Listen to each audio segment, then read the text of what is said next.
Antonov AN-225 Mriya, the largest plane in the world, 1988 to present day. On the 24th of February 2022, the Russian President Vladimir Putin declared war on Ukraine. Nearly all of the Western powers and its many allies saw this as an unprovoked Russian invasion of a democratic and independent nation. Whereas Putin claimed Russia was aiming to liberate the Donetsk and Luhansk People's Republics in the east of Ukraine from a supposedly corrupt and dictatorial government in the capital Kyiv. Putin also demanded Ukraine's permanent exclusion from the West's military alliance, NATO, seeing the expansion of the alliance to its borders as a threat, while furthermore seriously questioning the legitimacy of Ukraine's autonomy from Russia. Russia has gained strong support for this action from both Belarus and Syria. On the first day of the conflict, Russian paratroopers attacked Hostomel Airfield, a former Soviet Union secret test facility, located only 20 kilometers or 12 miles from Kyiv. It was later captured to act as a landing pad for further reinforcements by air. During the intense fighting, an Antonov AN-225 Mriya cargo plane that was at the airfield undergoing routine maintenance was hit and almost completely destroyed. With the loss of this aircraft, a truly unique piece of aviation history was lost, as it was the only one of its kind ever built.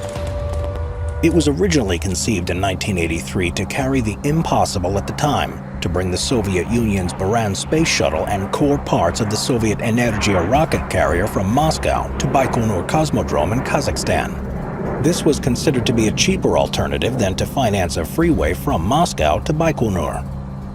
The US and the USSR had been locked in a space race to outperform the other ever since the first satellite Sputnik was launched on October 4, 1957. The Buran space shuttle therefore had been the rival to the US space shuttle.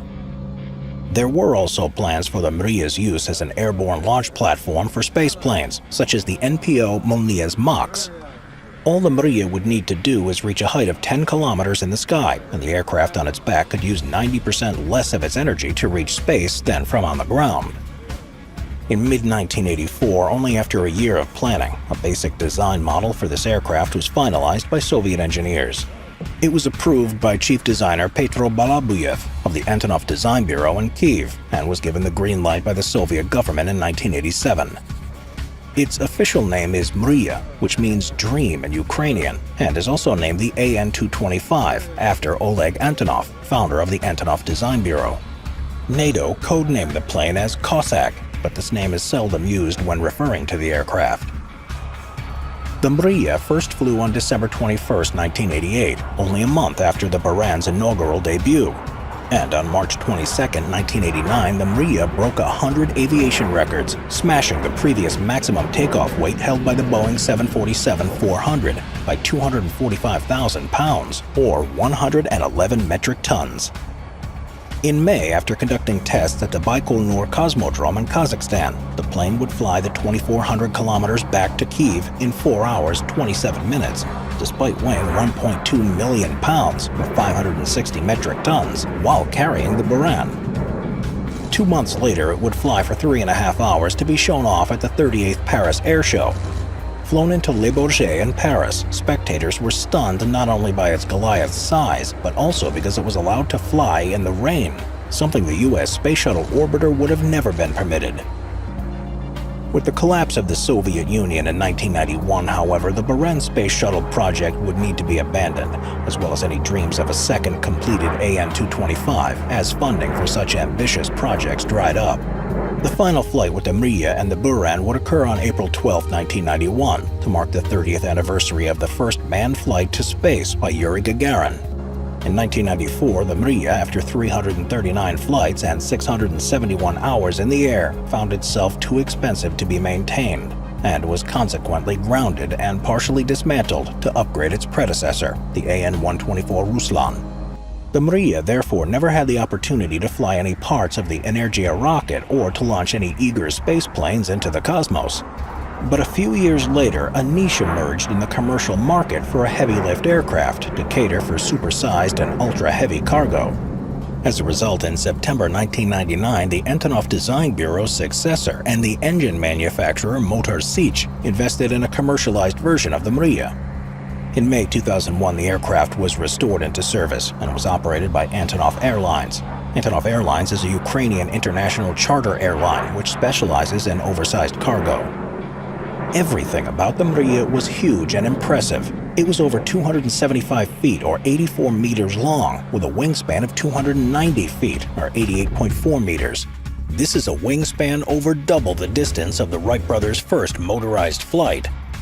And towering over all other aircraft at a height of 81 feet or 25 meters, it was as tall as a 6-story building. To control this monster of an aircraft, it took a crew of 6 people, a pilot, a co-pilot, 2 flight engineers, a navigator, and a radio operator.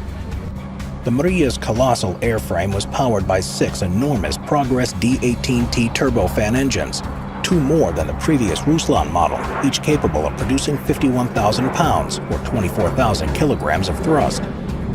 The turbine inlet temperature of these engines was about 2,420 degrees Fahrenheit or 1,327 degrees Celsius, which was hot enough to melt normal steel. Therefore, special superheat-resistant alloys had to be used in the construction of the turbofans and certain parts of the engines. After undergoing modifications in 2001, it could carry an incredible 560,000 pounds or 253 metric tons of cargo internally, along with being able to carry externally an additional up to 440,000 pounds or 200 metric tons of outsized cargo, up to 230 feet or 70 meters long. All this allowed for it to have a maximum takeoff weight of about 1.4 million pounds or 640 metric tons. But this meant that it had to have an extremely heavy-duty landing gear system consisting of 32 high-impact wheels and a reinforced lower fuselage in order to be able to survive the stresses of such a high-impact landing. Already in September 2001, it flew 4 battle tanks to reach the world record-breaking 560,000 pounds or 253 metric tons of cargo at the 44th Paris Air Show. On August 11, 2009, lifting a 413,000-pound or 187 metric ton generator, the Mriya achieved a world record for the heaviest single piece of cargo at Frankfurt Hahn Airport. Despite having cost around $30,000 an hour to hire, it had proved popular with customers, as it had many unique features like having a large ramp entrance at both the front and the back and a split-tail configuration. It made it particularly well-suited for extra-long cargo. In its 33-year-long career as a freight carrier, it had shouldered numerous cargo that other aircraft could have never had any hope of carrying, like 2 entire green energy tram carriages from China to Turkey, or 2 giant wind turbine blades from China to Denmark. Its use in humanitarian aid included transporting bulldozers and tractors to Haiti after the devastating 2010 earthquake, lifting vehicles to Japan after the 2011 Fukushima nuclear disaster, as well as shipping over 100 metric tons of medicine and personal protective equipment like masks from China to Germany, Poland, France, and America in 2020. And although it's clear that the aircraft was destroyed, just a week after its destruction, a major Ukraine arms manufacturer is demanding $3 billion from the Russian Federation in order to restore the Mriya and bring it back into service, a task it says will take 5 years. Given the aircraft's huge contribution to the world, there may still be hope left for the dream.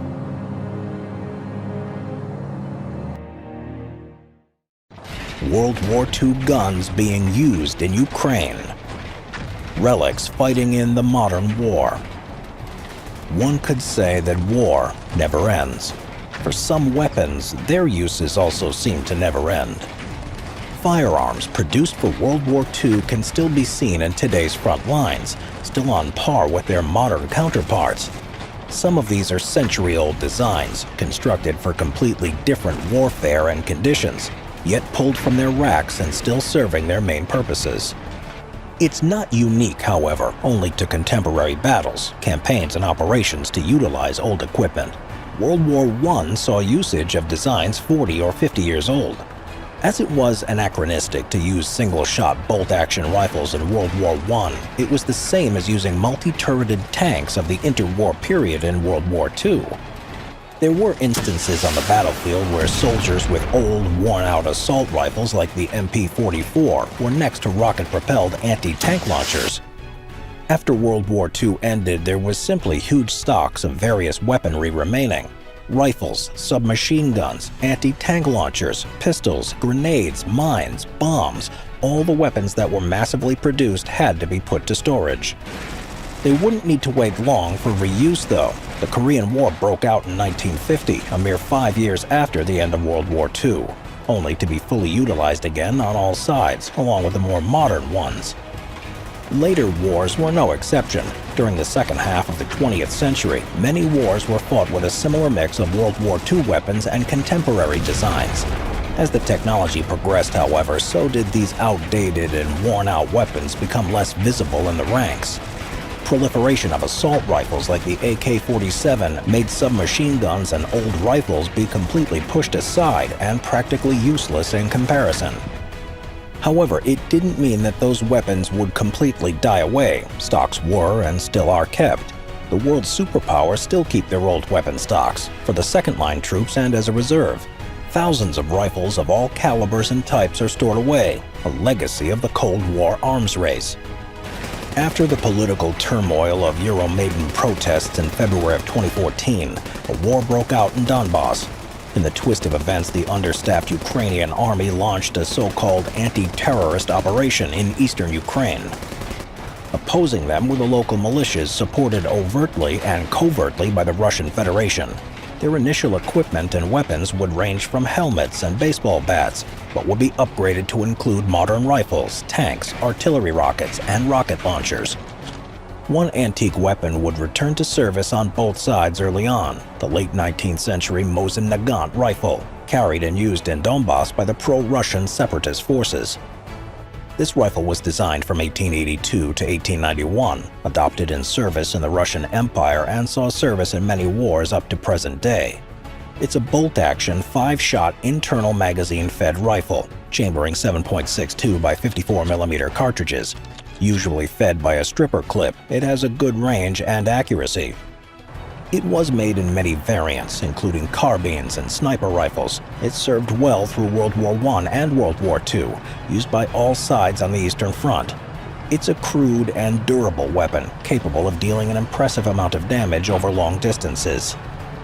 It was this rifle that had served one of the most renowned World War II Soviet snipers, Vasily Zaitsev, a man credited with over 225 enemy kills. He was using a Mosin Nagant M1891 rifle, fitted with a PU scope.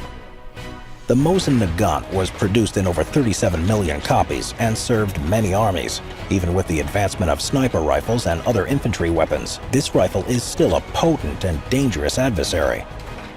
Another interesting weapon, slightly younger than the Mosin Nagant, is the historic Maxim machine gun. The PM M1910 is a water-cooled medium machine gun, chambering the same 7.62 by 54mm cartridge, belt-fed. It has a rate of fire of some 600 rounds per minute, featuring a metal shield with a two-wheeled carriage. It was used extensively in both world wars. During its lifetime, it was modernized several times over, improving ease of use and performance in the field. It was common to see Soviet infantry advancing while being covered by Maxim gunfire. One of the modernizations saw a change to the water cooler cap, making it bigger to allow the option of adding snow as a quick coolant. The Ukrainian Ministry of Defense took advantage of the tens of thousands of these machine guns in their storage. In 2016, they were officially adopted into the armed forces and saw use in the war in Donbass. With the Russian invasion in 2022, these machine guns were more visible, being distributed to the territorial defense of Ukraine as well.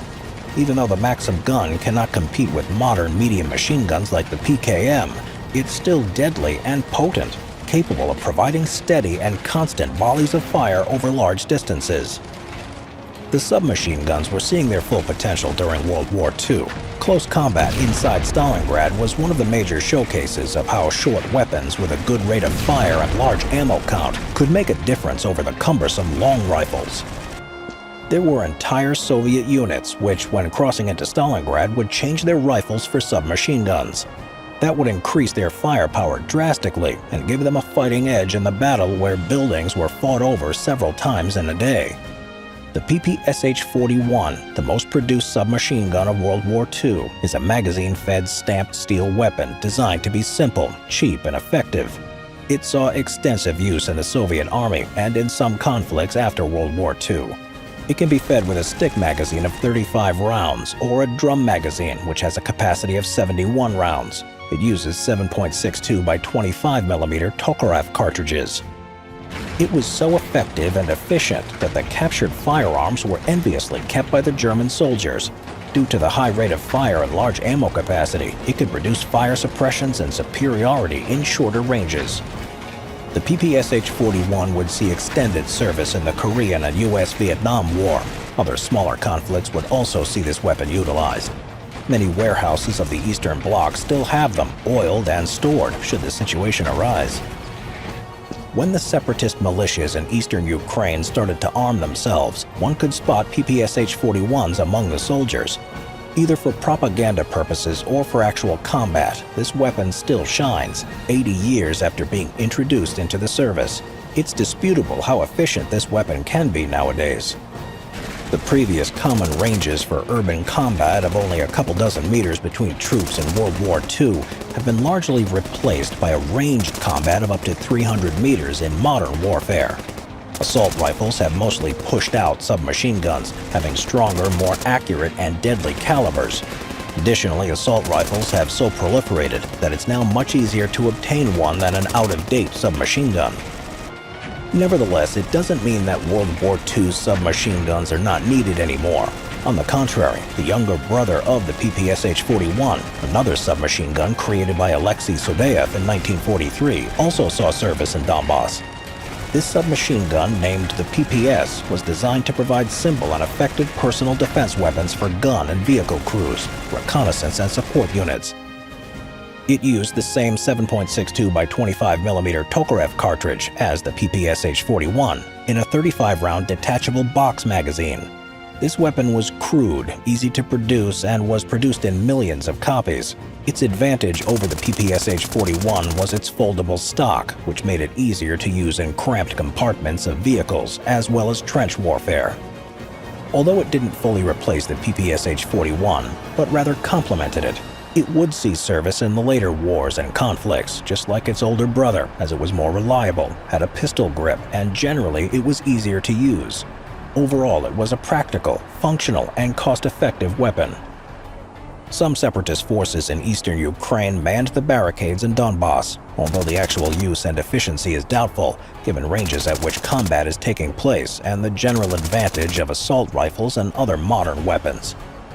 Both of these weapons would use the aforementioned 7.62 by 25 mm Tokarev cartridge. This cartridge is rather easy to obtain, as even the popular and mass-produced Tula Tokarev 33 also uses it. This pistol is commonly known as the TT, or simply Tokarev. It was designed in 1930 by Fedor Tokarev as a service pistol to replace by that time the old Nagant M1895 revolver, but it turned out to be a supplement to the Nagant rather than its obvious successor. The Tokarev has an 8-round detachable magazine, simple and reliable mechanisms and design. It fires quite powerful cartridges, which in turn has a flat trajectory and increased penetration capabilities. The gun is renowned for its reliability and had served in many wars after its production ended in 1955. It's not surprising that it was one of the first guns to show up after the conflict broke out in Ukraine. Pistols were not that hard to obtain, and ammunition was readily available. Members on all sides are using it, making its war record continuing well into the 21st century. However, what has been mentioned have been more or less typical military firearms. Something extraordinary also showed up in this conflict: the World War II anti-tank rifles of the Soviet design. Anti-tank rifles were the product of the First World War, or to be more precise, as a countermeasure for the introduction of Allied tanks. They were big, cumbersome rifles designed to fire a large bullet and penetrate the armor of the tanks. Many European nations continued to build them into the interwar period. The Soviet Union had 2 rifles at their disposal. One of them, the PTRD-41, was hastily constructed in 1941 to fill in shortages and provide Soviet infantry with some sort of defense against the tanks. It was a single-shot rifle firing a 14.5 by 114mm cartridge. This cartridge was originally developed for the PTRD-41 and PTRS anti-tank rifles, but it's still being used up until this day in numerous roles.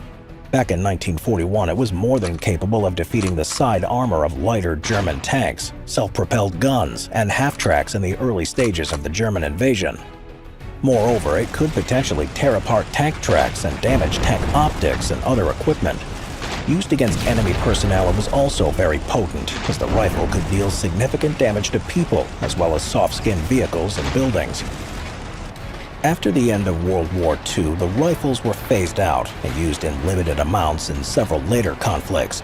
The introduction of RPG-2 and later anti-tank rocket launchers made this type of weapon obsolete.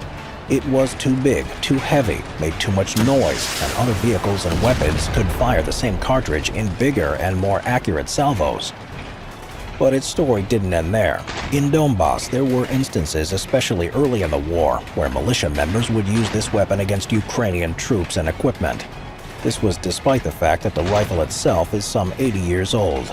It is capable of penetrating or seriously damaging armored personnel carriers and other lightly armored vehicles. Furthermore, the PTRD-41 was also used in sniping activities. With its large round, a whole 1 kilometer of range, and penetration capabilities, this weapon could annihilate enemy dugouts, bunkers, control posts, and entrenchments. As a matter of fact, some are equipped with the thermal scope, muzzle suppressor, and a rail mount, making it a formidable anti-material rifle. With such a long range and devastating power, it had proved to be a good weapon even by today's standards. On the other hand, one disadvantage that the rifle has is that it's a single-shot weapon. The next 1941 anti-tank rifle was the PTRS-41. While the PTRD-41 was developed by Vasily Dektyarov, the second one was made by Sergei Simonov. The main difference was that Simonov's rifle was a semi-automatic one, with a magazine capacity of 5 rounds. This rifle was used with the same pattern and same success as its PTRD-41 precursor. The prime targets were lightly armored vehicles and tanks, personnel, transport vehicles, and fortifications. However, during the Ukrainian war, this rifle had found yet another purpose, fighting against low-flying helicopters or drones. Some have even been pictured or filmed fired from the back of a supporting soldier, or even with the shooter standing up, shoulder firing. Even though the rifle itself is some 20 kilograms, the shooter was somehow capable of firing it from the shoulder. Another dreaded World War II weapon was the Dektarov machine gun, or DP-27. This weapon would have used the same 7.62 by 54mm cartridge as the Maxim gun, but weighed less and was easier to move around. Almost 800,000 have been produced, and it served in numerous conflicts, both in the 20th and 21st centuries. The Dektarov machine gun itself was quite reliable, which was not the case for its disc-shaped magazines. The gun would consequently be given nicknames such as the record player, due to the shape of the magazine resembling gramophone players. Called into the service of the Ukrainian Armed Forces, it was seen on the outskirts of Kyiv, among the territorial defense members manning checkpoints. After almost 100 years of service, it is striking that such a weapon can still find its use in modern conflicts. The crudeness and reliability of World War II designs made the weapons last incredibly long. Even though modern weapons surpass them in aspects such as quality, accuracy, rate of fire, ease of use, accessories, and others, they still find their way to the brutal front lines of war. Russia's invasion of Ukraine, 1917 to 1921. In the final years of the First World War, the Russian Empire was coming to its end. It had been devastated by revolution and finally transformed into the first communist country in the world. In the years following the revolution, non-Russian nations that lived under the House of Romanov sought to secure their long-lost independence. One of these was Ukraine. From 1917 until 1921, the Ukrainians struggled to build and secure an independent country, fighting against the new regime, against their neighbors in the West, and amongst themselves. When in February 1917, the revolution had overthrown the monarchy in Russia, and the event had echoed throughout the entire empire. In Kyiv, the capital of Ukraine, the Central Rada, or the Central Council, had taken over control of the country, which on June 23, 1917, proclaimed the Free Ukrainian National Republic without severing its connections with the Russian state. The nation began to awake. However, keeping the vast territory of Ukraine under control was a difficult task, and the country rapidly slid into anarchy. The collapse of the Russian forces in Galicia made matters even worse. On November 7, 1917, the Bolsheviks, led by Vladimir Ilyich Lenin, staged an armed insurrection in Petrograd, today known as St. Petersburg, and this became the uprising that changed the country for good. 3 days after this, together with the aid from Rada, the Bolsheviks attacked the army staff headquarters in Kyiv, forcing them to leave the city. However, contrary to Lenin's plans, control over Ukraine was quickly taken over by the Central Rada. The Bolsheviks were not popular in Ukraine, having no more than 5,000 party members in the country. Most of their supporters were industrial workers, Russians, and Jews from the Donetsk region. These men were antagonistic to the Ukrainian national movement. The Bolsheviks confronted Rada right from the start. On December 17, 1917, after failing to grab control over the All-Ukrainian Congress of Soviets, the Bolsheviks left Kyiv for Kharkiv and proclaimed the Ukrainian Soviet Socialist Republic. Already at that point, the Bolshevik troops from Russia were preparing for the invasion of Ukraine. The war was about to start. The invasion army of 30,000 men entered Ukraine on December 25, 1917. Led by Vladimir Antonov Ovchinko, it comprised regulars of the Army of Soviet Russia and local Red Guards from eastern Ukraine. In response to the invasion, Central Rada proclaimed an independent Ukrainian state. Ukraine was defended by Free Cossack units, workers' battalions, the Hidemaka Battalion, comprising military school students, and the Galician Bukovinian Battalion of Sich Riflemen, which was made up of former Austrian prisoners of war. The strength of the Rada's forces was not more than 15,000 men. Ukrainian forces proved inadequate in stopping the invasion. One after another, towns in eastern Ukraine were falling into the hands of the Bolshevik troops. By the end of January, they had occupied Donbas and left Bank Ukraine and were approaching the city of Kyiv itself. The Central Rada sent a unit of around 500 volunteers to meet the invasion force. The student battalion of Sich Riflemen and a detachment of the Hidemaka Battalion faced the enemy in the Battle of Kruty on January 29, 1918. Both sides had armored trains at the seam, but on different tracks. The Bolshevik troops quickly disembarked from their train carriages and started running towards the young Ukrainian soldiers, who jumped into a makeshift trench system and opened fire with their rifles and Maxim machine guns. The Bolshevik wave was driven back, but the inexperienced students thought that they were in a full-blown retreat, so they jumped out of their trenches and began to give chase. At this point, the next wave of Bolsheviks charged out from their train, and vicious hand-to-hand fighting ensued. Plus, the artillery fire from both trains added to the carnage. The students were hopelessly outnumbered, and the few that were left alive were taken prisoner. They were shown no mercy, though, as a firing squad was quickly formed up, and about 18 of the young men were executed on the spot. That same day, the Bolsheviks staged an armed rebellion in Kyiv to overthrow the Central Rada. The fighting in the city lasted until February 4th, when government forces defeated the last group of insurgents. The failure of the uprising in Kyiv didn't withhold the advance of the Bolshevik army. The Central Rada was forced to evacuate Kyiv on February 8th. A day later, the Bolshevik troops entered the city and instigated their reign of terror. Facing total defeat, the Central Rada resorted to requesting foreign assistance. On the same day that the Bolsheviks entered Kyiv, on February 9, 1918, the Ukrainian National Republic signed the Brest-Litovsk peace treaty with the Central Powers. According to the articles of the treaty, Germany and Austro-Hungary had committed to providing military aid to the Ukrainians in fighting the Bolsheviks, in return for them delivering large quantities of foodstuff. In late February 1918, 450,000 German and Austro-Hungarian soldiers marched into Ukraine and swept away the Bolshevik forces. On March 1, 1918, the Central Rada returned to Kyiv. By the end of April, troops of the Central Powers had regained control of the entire Ukraine. The defeat of the Bolshevik troops in Ukraine coerced Lenin to sign the Brest-Litovsk Treaty and recognize the independence of the Ukrainian National Republic. On June 12, 1918, the governments in Moscow and Kyiv signed a preliminary peace.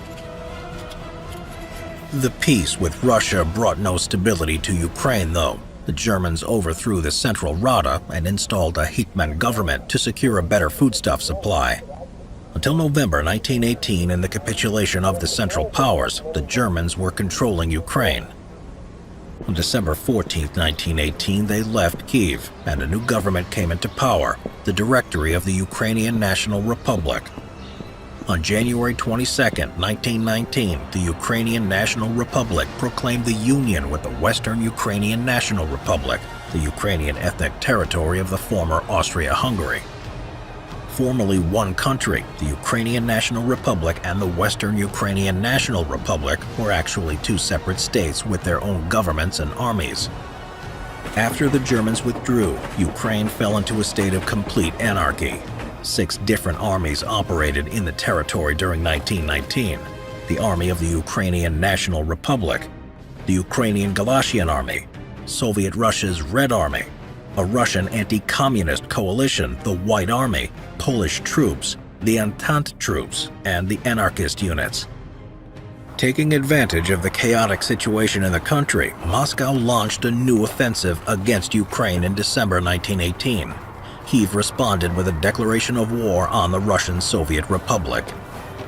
The Ukrainians were entirely unprepared for the war, though. Their army of 25,000 men consisted of 2 main units, the Sich Riflemen and the Zaporozhian Corps, along with a number of partisan units under the command of politically unreliable Otamans. Against them was the Expeditionary Force, composed of Red Army regular units and local irregulars. They too had around 25,000 men under arms, but their strength rose progressively with many partisan units joining their side. Under the command of Vladimir Antonov Ovchinko, the Red Army advanced on 3 fronts to eliminate the enemy and prevent the army of the Ukrainian National Republic forming up with the Galician Army and the Entente troops that had landed at Odessa while World War I was still in progress. The Red Army was victorious in the first months of the campaign, entering the city of Kyiv on February 5, 1919. After the loss of the capital, the head of the Directory was replaced with Simon Petliura, an experienced and prominent leader of the Ukrainian national movement.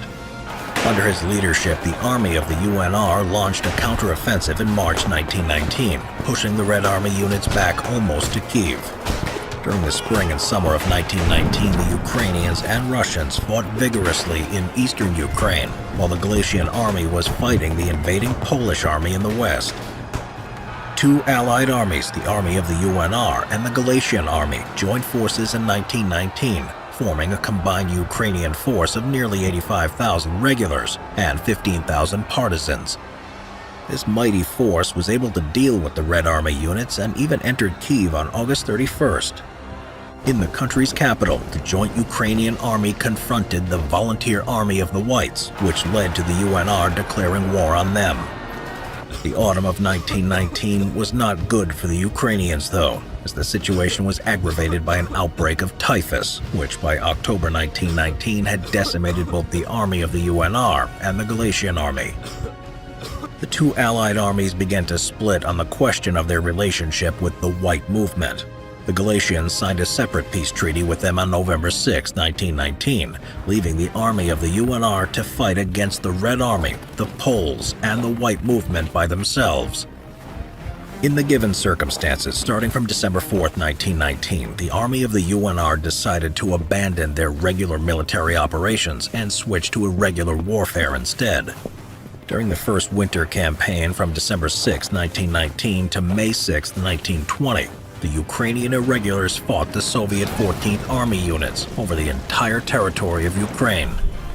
The irregulars marched for more than 2,500 kilometers during the campaign and fought in more than 50 battles. On April 22, 1920, the UNR government signed a Warsaw Treaty with the Poles, recognizing their claim to areas of western Ukraine in return for military assistance in the war against Soviet Russia. On April 25th, the Polish army, assisted by soldiers of the UNR army, launched an offensive on Kyiv. The city was liberated on May 7th, but only for a short time. The Red Army counteroffensive pushed the Poles and Ukrainians all the way back to Warsaw. In the ensuing months, the destiny of Ukraine depended on the outcome of the Polish-Soviet War. Finally, exhausted by the costs of war, the two sides signed the Peace of Riga Treaty on March 18, 1921.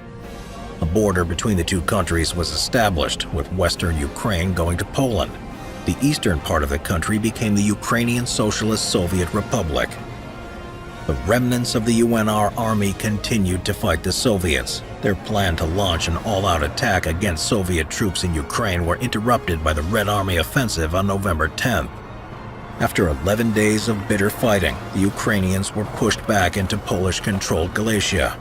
Over there, soldiers of the UNR army were disarmed and put into internment camps. The Second Winter Campaign in November 1921 was the last attempt for the Ukrainians to continue their fight against the Soviets. 3 groups of volunteers from the interned soldiers were organized to enter Ukraine to inflict irregular warfare against the Soviets.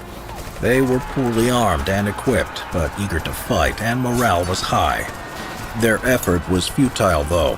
In the Battle of Malimanka, the Soviets crushed the last of the Ukrainian forces when the Bolshevik cavalry intercepted them, and 443 Ukrainian soldiers were captured, of which 359 of them were executed. The Second Winter Campaign was the last military operation conducted by the Ukrainian National Republic in their war against the Soviets that had lasted for more than 4 years. The Soviets ultimately won the war and formed the Ukrainian Soviet Socialist Republic.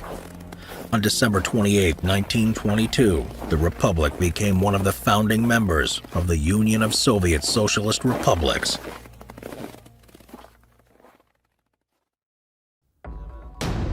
The history of Putin, 1952 to present. Born to a factory worker and a Soviet Navy conscript, Vladimir Putin's political exploration began early in life. From a young age, he enjoyed reading the works of known communists Karl Marx, Frederick Engels, and his namesake, Vladimir Lenin. That foundation in politics carried on into college. At Leningrad State University, now St. Petersburg State University, he studied law.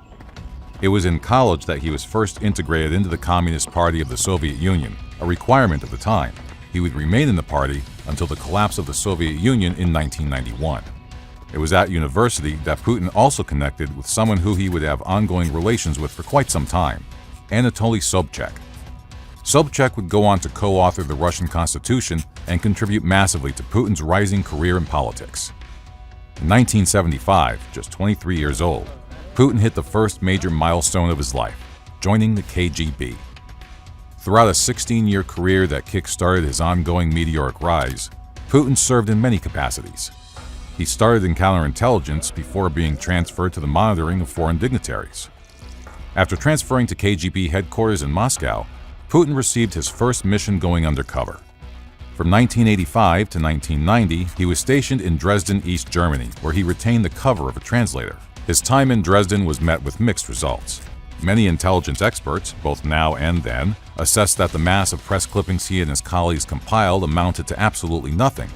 Just another confusing chapter in the muddled history of the KGB.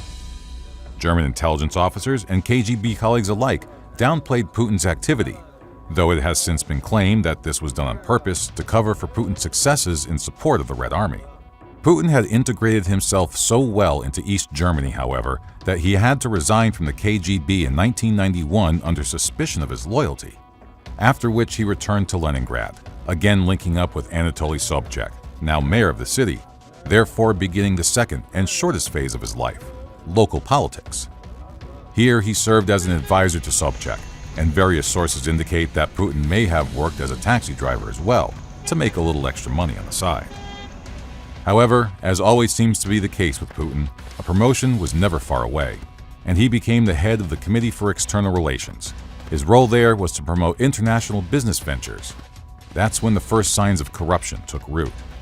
A city investigation was launched into his dealings, and while the conclusion was that he should be fired, Sobchak retained the services of his longtime protege. A few years later, in 1994, Putin earned another promotion, this time becoming the first deputy chairman of the government of St. Petersburg, no longer Leningrad since the fall of the Soviet Union. While in this position, his political aspirations started to blossom. He organized the pro-government branch of the Our Home Russia political party. His power in the party continued to expand, and less than a year later, he was managing the entire legislative election campaign and rose to the head of the entire branch. When Sobchak, Putin's partner in politics, lost his mayoral election in St. Petersburg in 1996, Putin unhitched from the Sobchak wagon and planted himself at the heart of it all in Moscow, where he would begin the third stage of his life, leader. Another quick rise of power saw Putin appointed deputy chief of the presidential staff by President Boris Yeltsin in March of 1997. A year later, he rose yet again to first deputy chief. His return to intelligence began not long after, with President Yeltsin appointing Putin to the director of the reformed KGB, now the Federal Security Service, or FSB. But his return to intelligence didn't last long, because the Putin star was not one to stay stagnant. Another year into his rise to prominence, President Yeltsin announced that Putin was to be his successor. In tandem, Putin announced that he would be running for higher office, and within weeks, he became the fifth Russian prime minister in less than 18 months. Putin's political ideology emerged even more as he neared the top of the totem pole. An invasion of Dagestan by the Mujahideen and Russia's resolute stance in the face of the Second Chechen War gave rise to even more popularity among the ever-expanding Putin political base. With the people in support, the formerly independent Putin pledged himself to the Unity Party. Just before the turn of the 21st century, President Yeltsin resigned under dubious circumstances.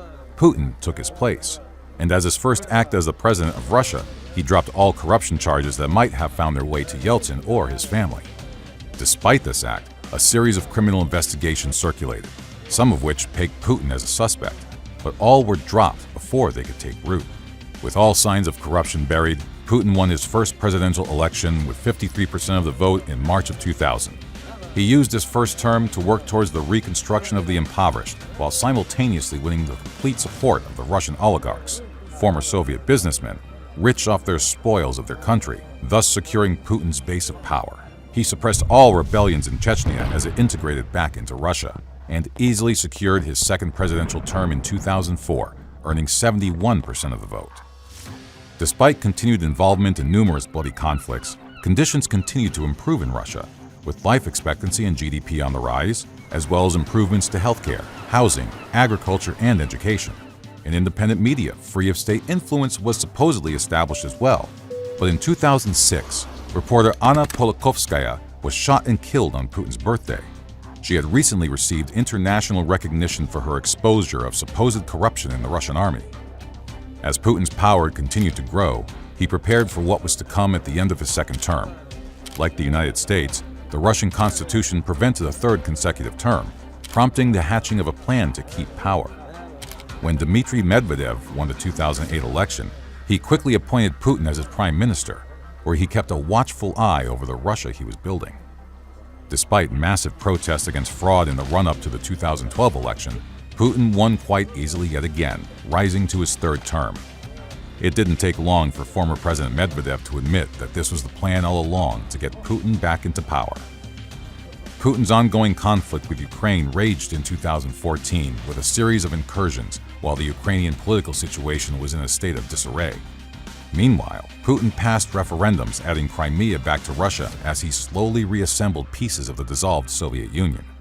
This invasion of Ukraine only slowed when Putin redeployed his troops in support of Syrian President Bashar al-Assad, currently embroiled in a civil war. Putin's next attempted international intervention came during the 2016 U.S. presidential election, in which he ordered an influence campaign to denigrate Hillary Clinton.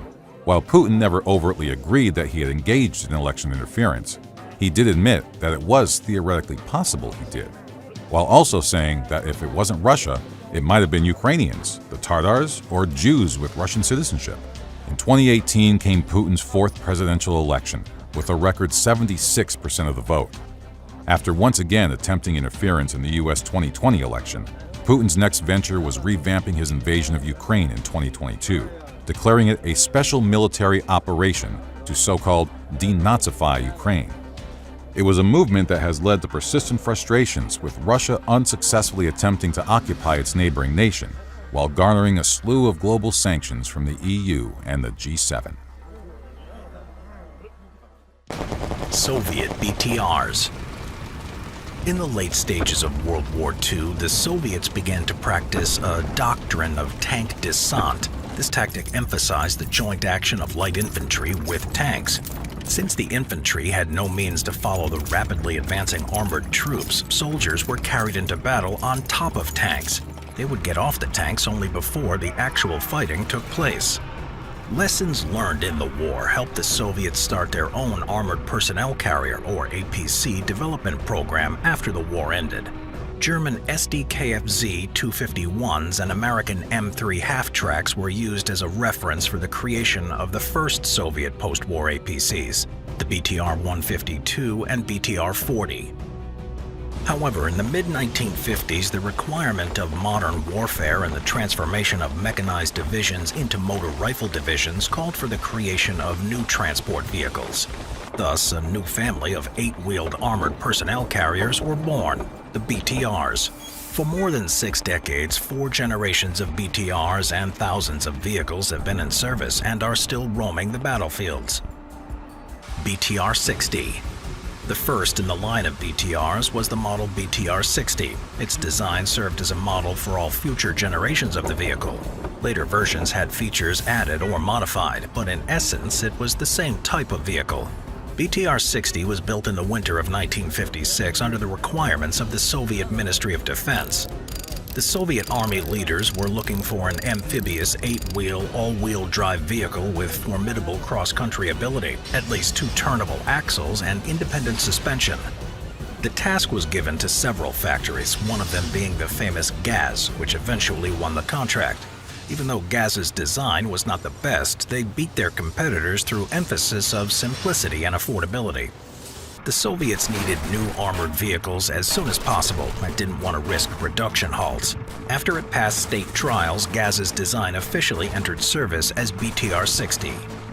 BTR-60 had a totally different design than all previous armored personnel carriers. It had 8 wheels and was built using welded, sloped armored plates.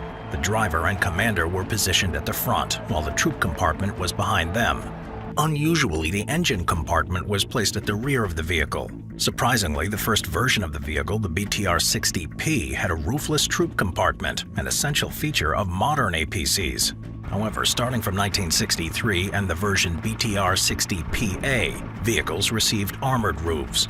With a roof installed, the BTR provided far better protection but reduced the capacity from 16 to 14 men. The drawback of the vehicle was that it had no side doors. Instead, the crew and the troops had to use overhead hatches on the vehicle's roof to exit, which left the vehicle exposed to enemy fire from above. In 1965, the BTR-60PB was introduced, which strove to meet new wartime standards for APCs, with the addition of a machine gun turret on top of the roof.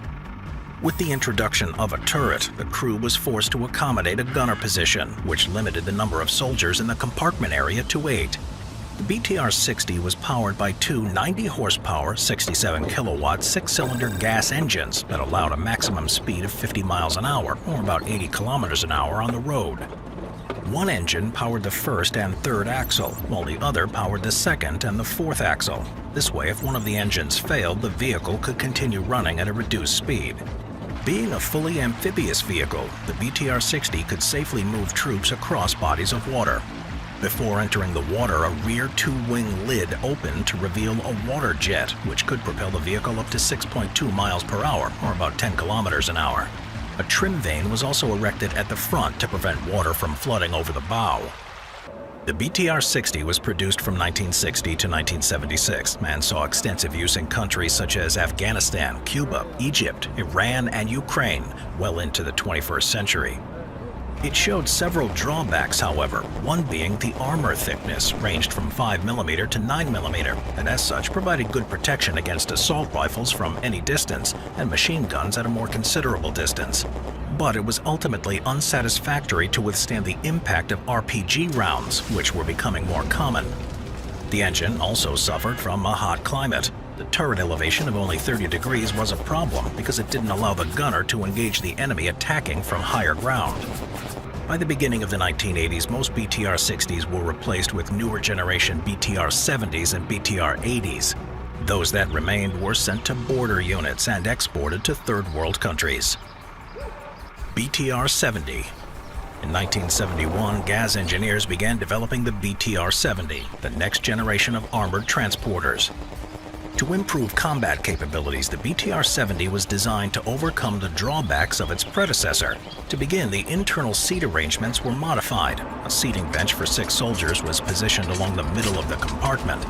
Soldiers inside sat back to back, each of them facing side fire ports. 2 more soldiers were sitting on single seats behind the crew with their fire ports facing forward, and the space between the second and third axles was increased to add a small exit hatch. The BTR-70 was also powered by 2 ZMZ 4905 115 horsepower or 85.76 kilowatt gasoline engines.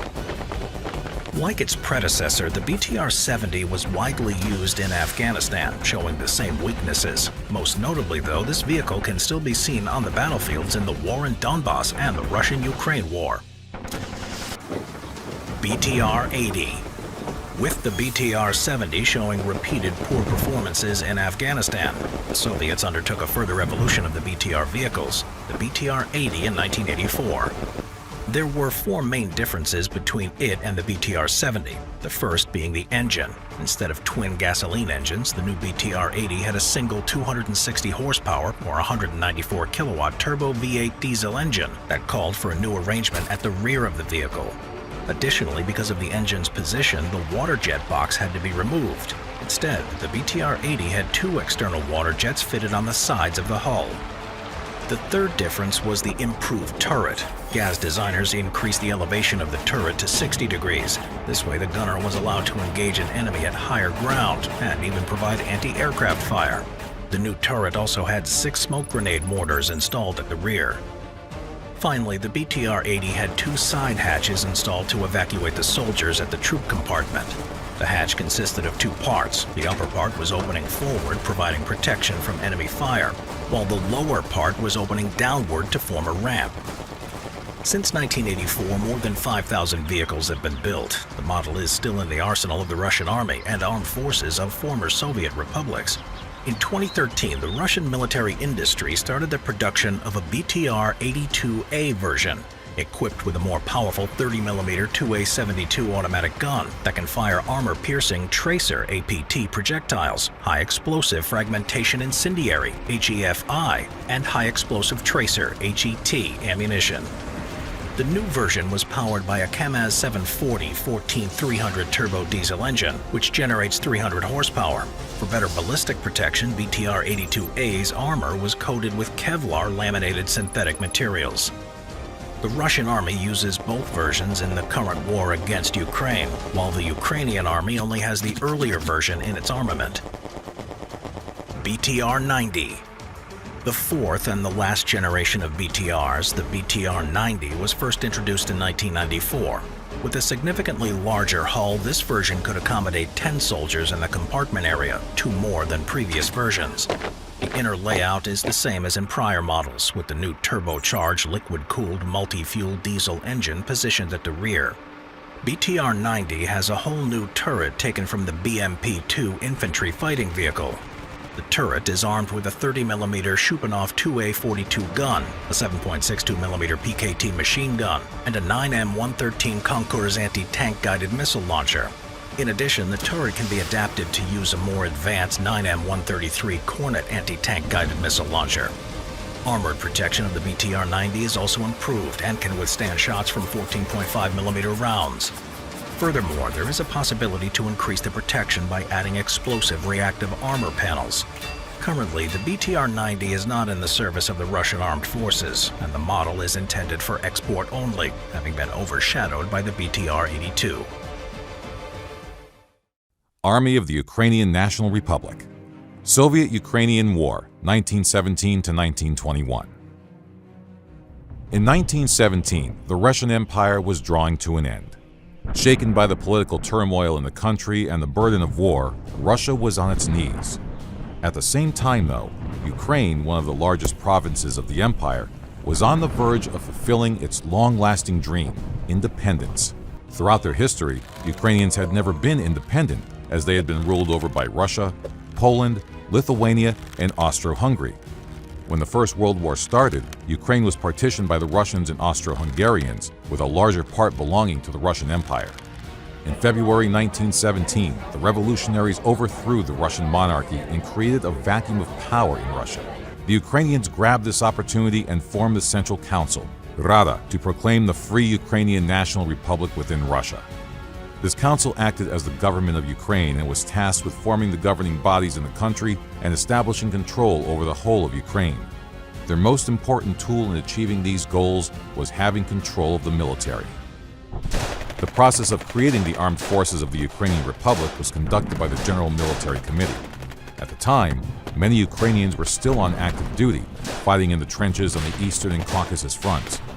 The committee began raising new units by forming detachments drawn from existing Russian army units that were located in Ukraine from before the war. After signing the Brest-Litovsk Treaty with the Central Powers, the army was reinforced with returning Ukrainian prisoners of war from German and Austrian camps. The main units of the UNR Army were the 1st Ukrainian Corps and the 2nd Zaporizhian Sich Corps, accompanied by several volunteer formations. The most experienced and skillful of these units was the Galatian Bukovanian Battalion of Sich Riflemen, composed of Ukrainian POWs in service with the Austro-Hungarian Armed Forces. In January 1918, Ukrainian regular formations were disbanded, with the country's defense relying on volunteer units and local militia only. After a series of defeats in the Soviet-Ukrainian War against the Russian Bolsheviks in late 1917 and early 1918, Rada was forced to sign the Brest-Litovsk Peace Treaty with the Central Powers, allowing their troops to enter onto Ukraine's soil. The new government in Kyiv, the Hetmanate, tried to organize volunteers into a regular army of conscripts. As reinforcements, the Ukrainian prisoners of war from the German and Austrian camps, the Bluecoats and Greycoats, were attached to the Army of Ukraine. By November 1918, this force had 60,000 men under arms, organized into 8 corps and 4.5 cavalry divisions. However, the Central Powers had to stand down the same month, so their troops withdrew from Ukraine. They were replaced by a new government called the Directorate. After 2 years of war with the Bolsheviks and a lot of internal political turmoil, the new government had at its disposal 40,000 regulars of the Sich Riflemen and Zaporizhian Corps, with elements of the Greycoats and 100,000 guerrillas organized in a number of small units. However, in reality, the Ukrainian government could only count on its regular troops, as these partisan forces were unreliable and lacked discipline. The situation improved slightly in mid-1919 when an armistice was signed with Poland. The peace on the western borders allowed the Directorate to once again reorganize the army of the Ukrainian National Republic. 12 full-size divisions, each of 3 infantry regiments, were mobilized and organized into 5 groups: the Sich Rifles, the Zaporizhska, the Volynyan, Udovichenko's 3rd Iron Rifles, and Adamantia Tulnets Group. In 1919, they were joined in a fight by the Western Ukrainian People's Republic Army, a military force with their own distinctive identity that kept them different from the UNR Army. A series of defeats in the summer and autumn of 1919, combined with internal clashes with the Western Ukrainian troops, plus an outbreak of typhus, decimated the UNR army. Because of this, the Directorate switched from regular military operations to irregular warfare. As a result, the UNR had no more than 6,000 soldiers during the first winter campaign. There was one last attempt to reorganize the army in May 1920 by forming 6 divisions, each having 3 brigades plus a cavalry regiment. As a result, the strength of the UNR army by the end of the year, when the Poles and Bolsheviks signed a truce, was 23,000 men, 8,000 horses, 675 machine guns, 74 artillery guns, 2 armored trains, and 3 aircraft. There wasn't much this army could do as, at the time, the Red Army dominated all of Ukraine. Throughout the 4 years of its existence, the Ukrainian National Republic had struggled to maintain a regular armed force. There was always a lack of resources to arm and equip the men in the army. A good indication of the state of the armed forces was that UNR soldiers even continued to wear the old Russian Tsarist uniforms because they had none of their own. This uniform was practically the same as when they served the Russian Emperor and consisted of a tunic, breeches, knee-high boots, and peaked cap. The color of the uniform was a khaki olive-green shade. Privates wore a particular type of shirt tunic, the so-called Zimna Sturka. The tunic was based on a traditional Russian peasant shirt with a standing collar and a front fastening. Some versions had 2 breast pockets. The Zimna Sturka was worn loosely over the breeches and was made in 2 different materials, cotton for the summer and wool for the winter. In cold weather, soldiers would also wear the greatcoat, the shinel, and a woolen cap. The uniform was worn with standard Russian brown leather webbing equipment. What distinguished them from the Russian uniforms were arm patches and shoulder straps in blue and yellow, Ukrainian national colors. On several occasions, Ukrainians tried to abolish the Gemna and the Tsarist uniform, but because of the lack of resources, the old garment remained widely used until the end of the war. Cossack and volunteer units didn't wear the standard uniforms. Instead, they were dressed in traditional clothing, especially the Cossacks, who wanted to retain their distinctive appearance. The most recognizable uniform was that of the Bluecoats, who wore blue zupons, which were long robe-like coats, together with the blue baggy breeches, black Cossack boots, and gray and blue fur caps. The Greycoats had a shorter zupon, standard breeches with puttees, and peaked caps. In April 1919, a new uniform was introduced consisting of knee-high boots, khaki breeches, a tunic, and a peaked cap with a cloth chin strap. The tunic was completely different from the Gimnasturka. It was an English-style tunic with 4 patch pockets and a vertical band on both sides of the chest. On the left arm, a distinctive trident chevron was worn in different colors for each arm of service. The trident, the national symbol of Ukraine, was also introduced on the metal cap cockade on a blue disc with a gold outer edging. The leather belt, straps, and ammunition pouches remained the same, though. As part of the Allied intervention in the Russian Civil War, the Army of the UNR received substantial military aid from the Western Allies that, among other things, included uniforms. In 1920, many Ukrainian soldiers were issued with a variety of Polish, German, Italian, US, and British uniforms. During the period of the Hetmanate, and especially during the Polish-Soviet War, batches of German, British, and French weapons also appeared on the battlefields across Ukraine. However, most UNR soldiers were armed with the Russian M1891 Mosin Nagant rifle. This excellent weapon was a bolt-action, 5-shot, magazine-fed military rifle chambered for a 7.62 by 54mm cartridge. It was precise, reliable, and above all, a durable weapon, especially in the harsh weather conditions of Eastern Europe. It was probably for this reason why Ukrainian soldiers stuck to the Mosin Nagants throughout the entire war. Other weapons used from the Tsarist period were the Nagant M1895 revolver and Maxim's machine gun model 1910. The Ukrainian military leaders struggled to establish a well-organized armed force for a long time. Most of the soldiers in the UNR were poorly trained and lacked discipline and motivation. The dedication and bravery of the Cossacks and volunteer units were the only things that kept the Ukrainian fighting spirit alive. The appointment of Simon Petlura as commander-in-chief of the army in early 1919 greatly improved the situation. An alliance with the Galician army helped the UNR win a number of significant victories against the Red Army. Unfortunately, the Ukrainian forces were overstretched and fighting on more than one front, and an outbreak of typhus also quickly spread, finally leading to the total collapse of the army. The last 2 campaigns fought by soldiers of the UNR were the first winter campaign from December 1919 until May 1920, and the second winter campaign in November of 1921, in which they were forced to withdraw from Polish-governed Galicia, where its soldiers were disarmed and put into internment camps. This was the end of the Ukrainian National Republic's army.